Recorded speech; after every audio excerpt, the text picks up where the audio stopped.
1.1 billion साल पहले Rodinia नामक एक सुपर कॉन्टिनेंट था जिसमें ऑस्ट्रेलिया, अंटार्कटिका, अमेरिका, दक्षिण चीन, ग्रीनलैंड, साइबेरिया और पश्चिम अफ्रीका के रूप में जानी जाने वाली भूमि शामिल थी।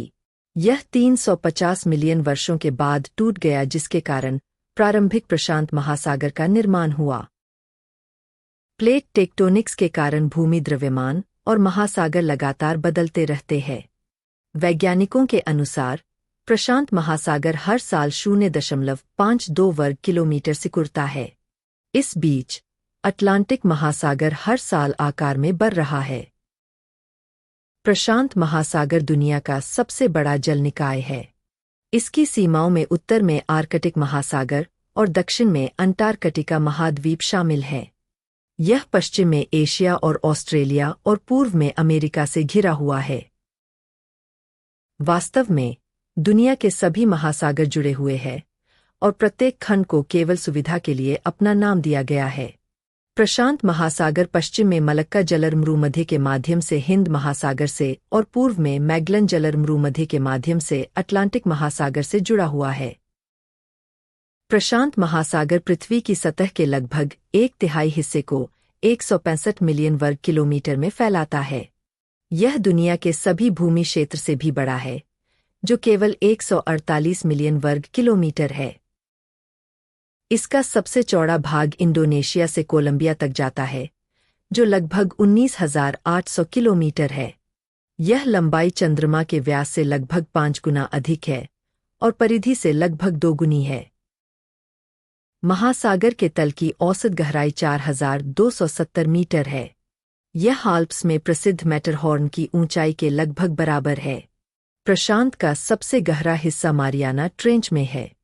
सतह से 10,928 मीटर नीचे यह पृथ्वी पर सबसे गहरा स्थान भी है।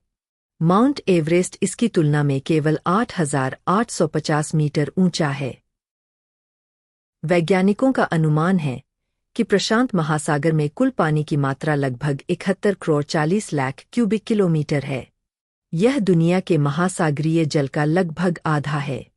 अटलांटिक महासागर में पानी की मात्रा बहुत कम है, जो केवल 31 करोड़ क्यूबिक किलोमीटर है। प्रशांत महासागर में 25,000 से ज्यादा द्वीप है, जिनमें से ज्यादातर भूमध्य रेखा के नीचे पाए जाते हैं। इनमें से सबसे बड़ा न्यू गिनी है, जो दुनिया का दूसरा सबसे बड़ा द्वीप भी है। ग्रीनलैंड सबसे बड़ा द्वीप है, जो उत्तरी अटलांटिक महासागर में है। रिंग ऑफ फायर नाम का यह क्षेत्र सैकड़ों सक्रिय ज्वालामुखी और अक्सर आने वाले भूकंपों वाला क्षेत्र है। यह प्रशांत महासागर के किनारे पर स्थित है और 40,000 किलोमीटर तक फैला हुआ है। इसमें अमेरिका के पूर्वी तट, जापान, फिलीपींस, इंडोनेशिया और पश्चिमी प्रशांत महासागर के कई द्वीप शामिल हैं।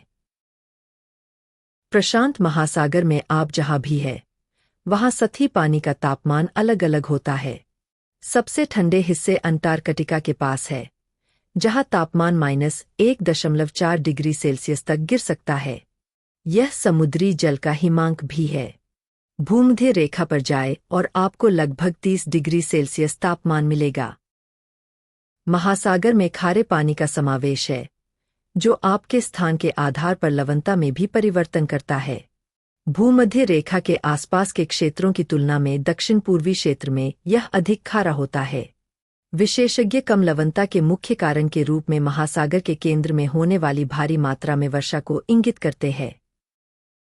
वैज्ञानिकों का कहना है कि पिछले 20 वर्षों में समुद्र का स्तर 10 मिमी प्रति वर्ष की दर से बढ़ रहा है। इसके परिणामस्वरूप सोलोमन द्वीप समूह के आसपास के कुछ छोटे निर्जन प्रशांत द्वीप गायब हो गए हैं। बड़े बसे हुए द्वीप भी अपनी तटीय भूमि खो रहे हैं और लोगों को दूर जाने के लिए मजबूर कर रहे हैं।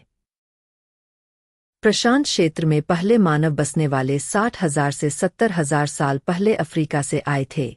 वे प्राचीन भूमि पुलों का उपयोग करके न्यू गिनी, फिलीपींस और ऑस्ट्रेलिया तक गए, जो अब पानी के नीचे चले गए हैं।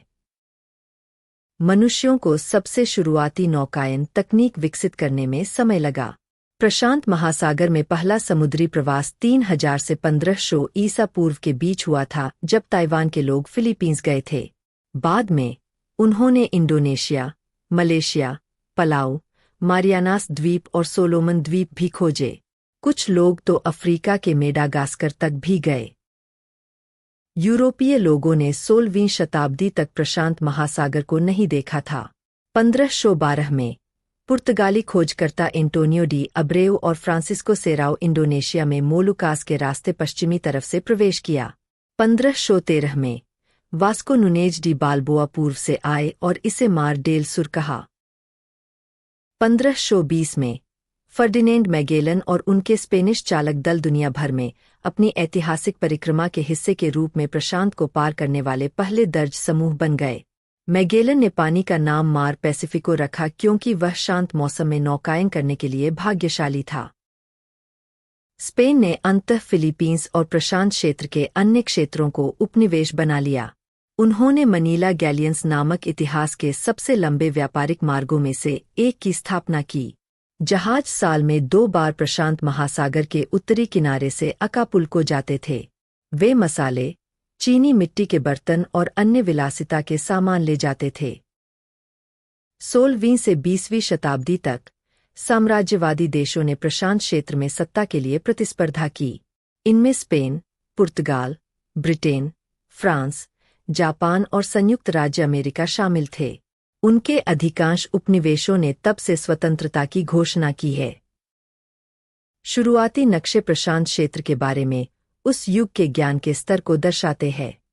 1507 में मार्टिन वाल्डेस मुलर ने सबसे पहले यह दर्शाया कि अमेरिका 2 महासागरों के बीच था। 1529 में डियोगो रिबेरो प्रशांत महासागर का सही आकार दिखाने वाले पहले व्यक्ति थे।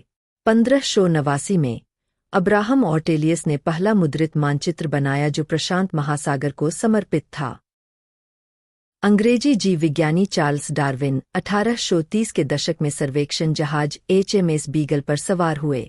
यह प्रशांत महासागर में गैलापागोस द्वीप समूह सहित दुनिया भर में चला, जहां उन्होंने कई अवलोकन किए, जिससे विकास के सिद्धांत का जन्म हुआ।